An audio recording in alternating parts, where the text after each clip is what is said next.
मेरी गवाही है कि सोमवार को मेरे पति का रायपुर में एक्सीडेंट हुआ था, बहुत बुरी तरह एक्सीडेंट हुआ था।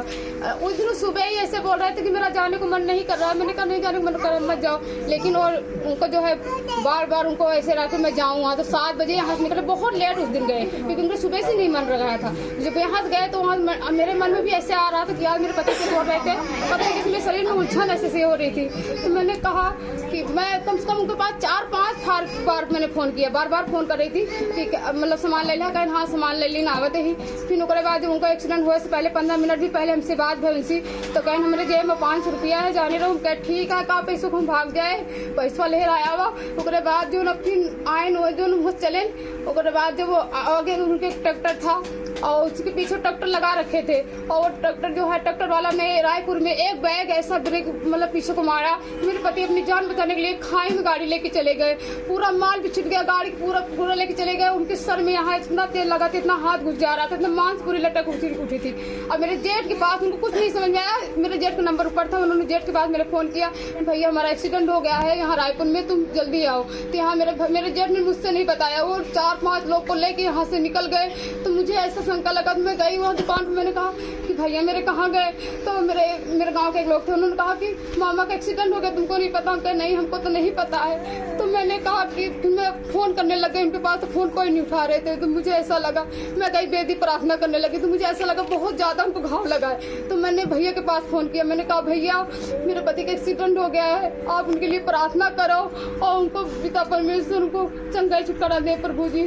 तो भैया मेरे से इतनी बात हुई, भैया ने कहा बहन कुछ नहीं होगा, डरो मत तुम। तो भैया जो है वहाँ हॉस्पिटल गए पिता परमेश्वर के नाम से, और मेरे देवर भी मशीन बंद कर दी, और सब मशीन जब बंद कर दी सब भाग गए मेरे घर के। तो मैंने कहा कि मेरे पति को बहुत ज्यादा लगता है चोट लगी, नहीं तो थोड़ा बहुत होता तो सब थोड़ी न भागते।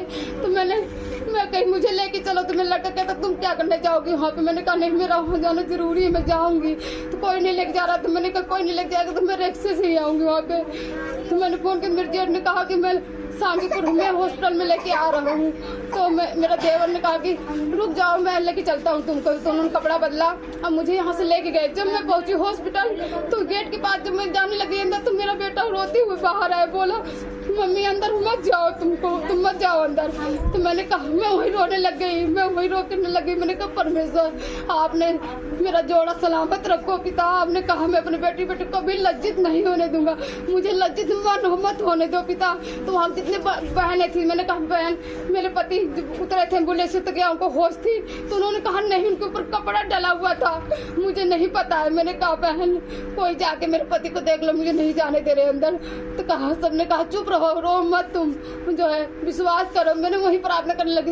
जब मैं इतना रोई, इतना चीखी, मुझे ऐसा लगा कि मेरे पति नहीं है, इसलिए मुझे अंदर नहीं जाने दे रहे सब लोग। तो मुझे रोने लगी, चीखने लग गई।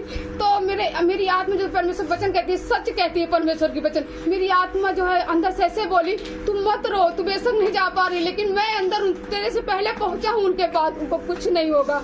तो मेरी आत्मा जिससे मुझे ऐसा लगा, तो मुझे कुछ शांति मिली कि परमेश्वर मुझसे बातें कर रहे हैं। तो मैं जब उसके बाद फिर मेरे देवर ने आया कह कि चलो जो तुम देखना चाहती, चल नहीं, एक औरत थी, उसने कहा कि चलो तुम रो मत, लेकिन रोना मत, चलो तुमको मैं दूर से दिखा देती हूँ। तो जब वो वहाँ लेके गई, तो अरविंद भैया वहाँ पहुंचे थे, मेरे पति के लिए प्रार्थना कर रहे थे। परमेश्वर को लाख लाख धन्यवाद, मेरे पति सुरक्षित है, लाख लाख धन्यवाद।